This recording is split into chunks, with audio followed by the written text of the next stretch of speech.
Welcome to Kenton's videos. Enjoy the video. In this video, I will show how to make pesto chicken, updated. Preheat oven to 400 degrees F and pat chicken dry, then season lightly and spread pesto evenly over each piece before baking. Optional mozzarella can be added near the end for a melty finish. This method keeps the meat juicy and flavorful while keeping prep simple. Stick around for tips on searing, grilling, and storing leftovers after cooking. Start by prepping everything so cooking flows smoothly. Pat chicken dry, then coat each piece with pesto and let rest for 10 to 20 minutes if time allows. Pounding ensures even cooking and prevents dryness, especially with thicker breasts. Brush with olive oil and season lightly with salt and pepper before baking.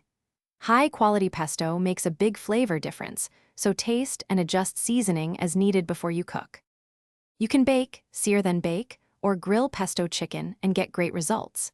Baking at 400 degrees F is simple and reliable, while searing first adds a caramelized crust that locks in juices. Grilling brings a pleasant smokiness and char for outdoor meals. Always use a thermometer and pull chicken at 165 degrees F, then let it rest 5 minutes to redistribute juices.